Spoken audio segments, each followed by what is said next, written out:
Hi there and welcome back to my channel for another speed build. Today I'm going to be building and decorating a big casino, and I want it to be kind of a mix of retro vibes as well as cyberpunk influence. I really didn't have much of a plan or inspiration I based this build off of, so it's a lot of trial and error. It's just another fun type of community lot I wanted for my desert custom hood Devil's Rock I'm building for season 3 of my Asylum gameplay and story series. So the beginning is really me just making this big elaborate entranceway with columns and then a ton of fiddling with the constrained floor elevation sheet, just seeing if I can make something cool happen. So I'm making these 3-story columns, and I made them using Numenor's no cutaway walls so that they'll always stay walls up. First I lower my constrained floor elevation column and use that to lower the height of the top walls. Then I make another CFE column that's a bit higher and try to figure out how I can make some sort of cool shape. And it's messy and weird, and looking at the footage now I can't even figure out what I think I'm accomplishing in that moment. And spoiler, it was confusing and I undid it all. Attempt number unknown. I apparently in the end decided to do this kind of wavy pattern. I think I originally wanted an arch and that was too hard, it was breaking my brains. So just doing this wave shape was what I ended up with. So you can see I ended up only using 2 heights on the top floor design. There's the lower height on the outer columns, and then over the 2 driveways, and also in the middle over the entrance, it's the higher height. And in the end, I like how it turned out. It's so fun to use constrained floor elevation to make designs like this, and the more practice you get, the less scary the mess of it is. Like, you can see as I'm clicking around, I'm constantly messing up tiles while trying to fix other tiles, and then having to backtrack to fix the tile that got messed up. Once you realize there's a certain amount of mess and backtracking that is inevitable when using constrained floor elevation, it becomes less scary and you don't get afraid that you're completely ruining it every time you click. I wanted a big dramatic entrance because people pulling up in the driveways and limos under neon lights just would look so good and really help give some of that vintage Las Vegas flair. And I just have to keep moving these columns around to make new floor tiles for myself so that I can get the shape how I want. And then of course, once I'm done, I immediately save and say, never again. No surprise here, I'm using lots of neon lights. I really struggled to pick the right color scheme and walls and floors to use for this build. I redo them a ton of times, and even now, once I'm done, I'm not completely satisfied. I might end up changing it later if I find the perfect wall. I put this transparent glass overhang here because it looks cool, but also so Sims won't get rained on or anything when they're arriving to the casino. I don't have as solid of a grasp of what this lot will really be for compared to like the diner I made in my last video. There are cool casino items people have made for Sims 2, like craps tables and slot machines, so there are activities that fit the theme. But I haven't super worked out if this lot will be used for anything else. However, in this weird desert military town I'm building, I thought that an old casino would be a nice touch, and I'm imagining it to be worn down and well past its prime. It's not a hot location anymore, and it's just a shadow of what it used to be, but it has a long legacy in the neighborhood maybe. We'll just do a little bit of landscaping in the front here and have just a bit of nice greenery and astroturf for the entrance. And I just have to move the driveways I put here so that I can get floor underneath them, and then I can use my invisible driveway recolor. Then, since I lowered the wall height of the 3rd floor on parts of my front entrance, you can see the top neons are sticking out through the ceiling, which I don't want. So I'll just put these guys on underground OMSPs so they don't poke through the top like that.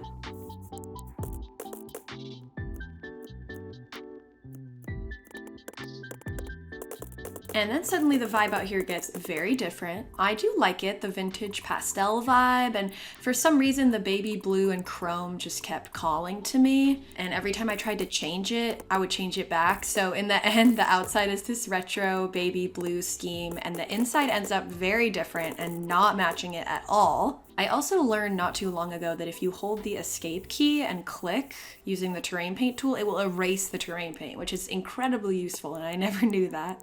And I ended up placing this white and red tile in the front, and I think it ties the white, blue, and red of the front entrance together pretty well.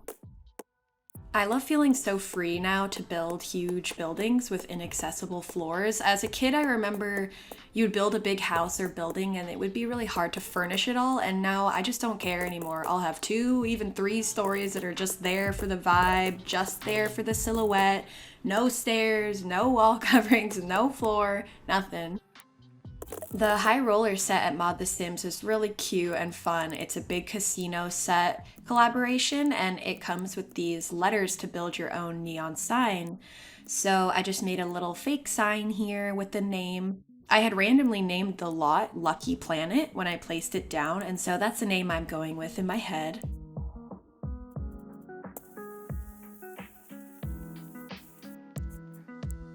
So now we're getting started on the inside, and I'm going to put 2 big grand staircases here in the front.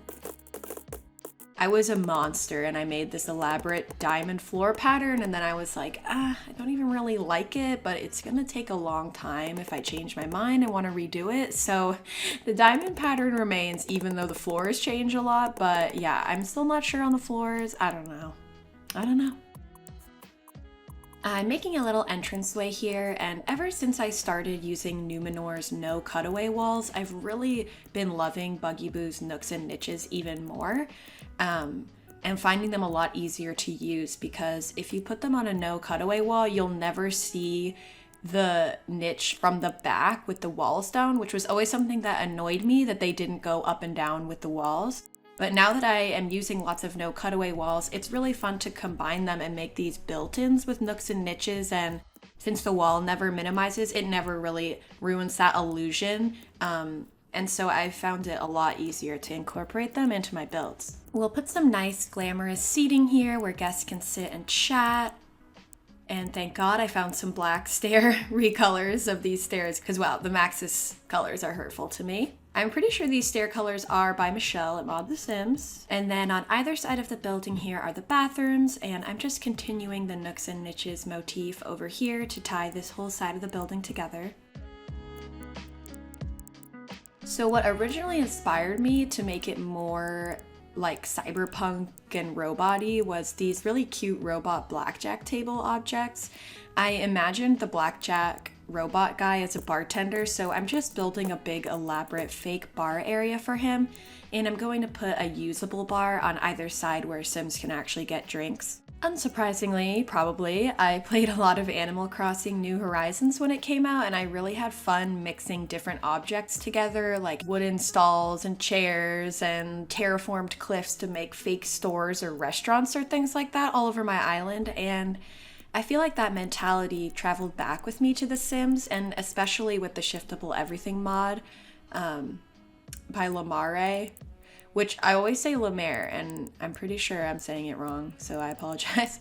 The Shiftable Everything mod opened up so many amazing possibilities, and so I have so much fun now combining different Sims objects together and mushing them against each other to make these imaginary structures, even if they can't actually do anything.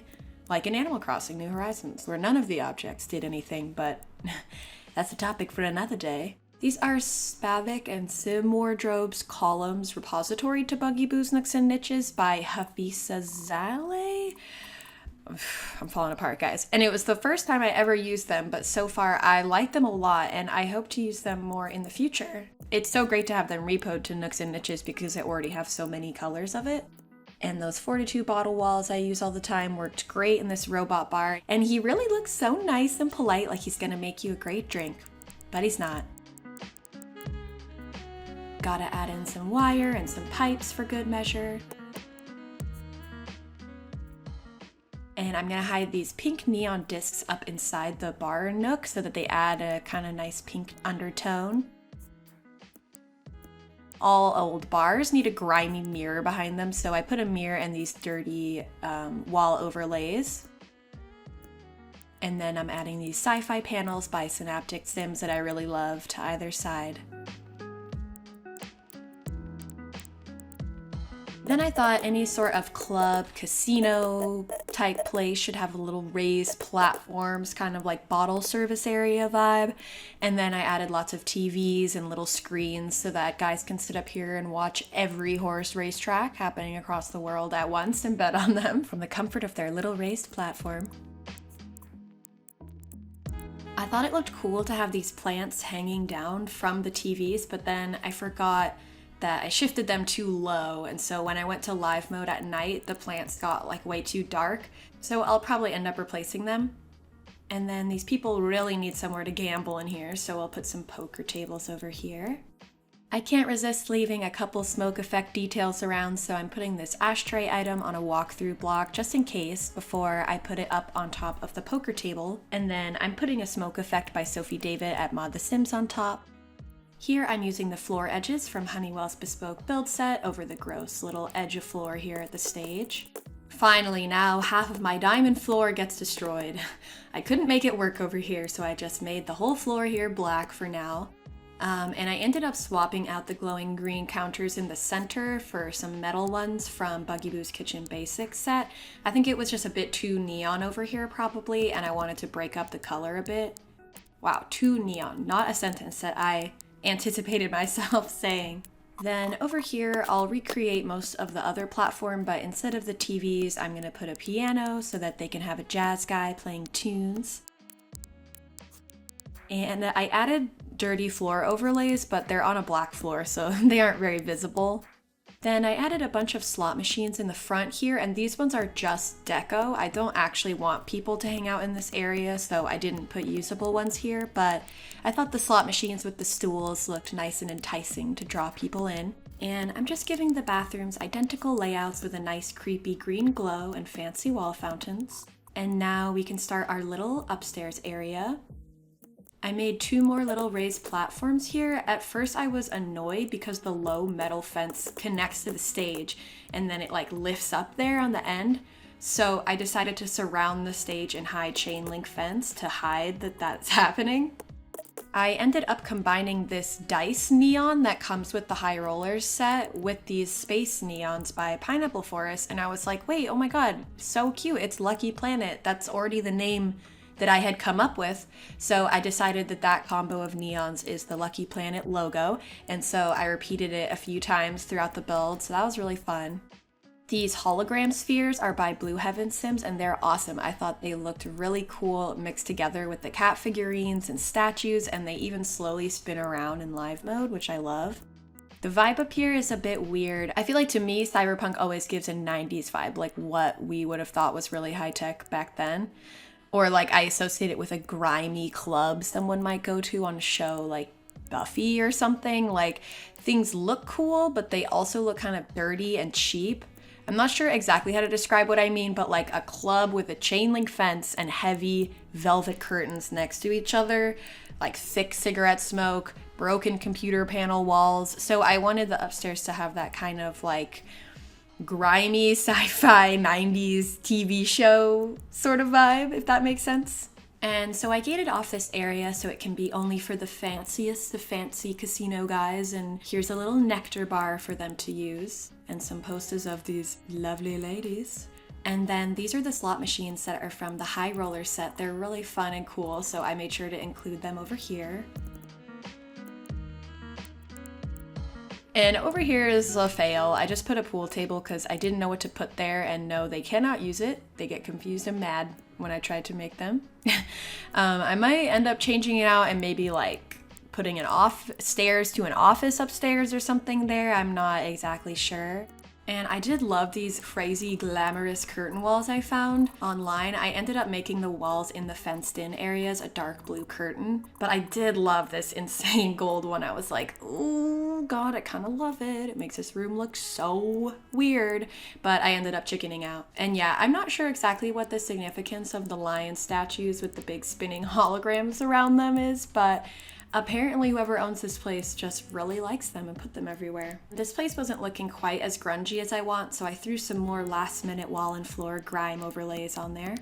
And then this is a bummer because this is this amazing set of scaffolding and metal columns by Cyclone Sue, and Shastakis repoed them all and spiffed them up, and I meant to download it for this build and then I forgot until the end. And I'm bummed because they're really the kind of thing I should have had from the beginning, so I could have built the building around them and integrated them better. But instead I ended up like making this random shape with them inside, and I think it might not work super well. Like maybe if I take a break and come back, I'll redo them and try to integrate them better, because they have the perfect vibe for what I want, but I just got them too late in the process. Luckily, this spot right on the top center of the front of the building fits the little Lucky Planet logo perfectly, so that's our finishing touch. Well, except also I still can't decide about the floor.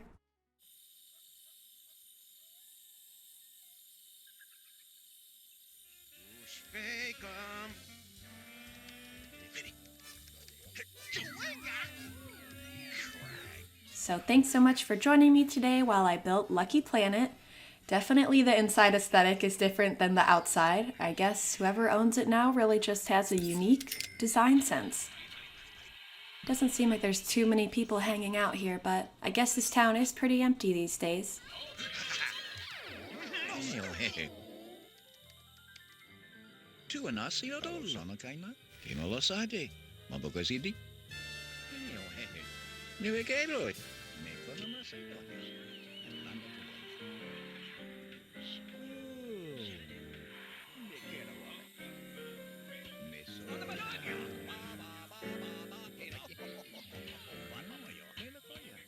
I hope you guys liked how the casino turned out. Let me know your thoughts. Thanks for visiting Lucky Planet, and I look forward to building more cool lots in Devil's Rock, and I hope you'll join me. See you guys next time.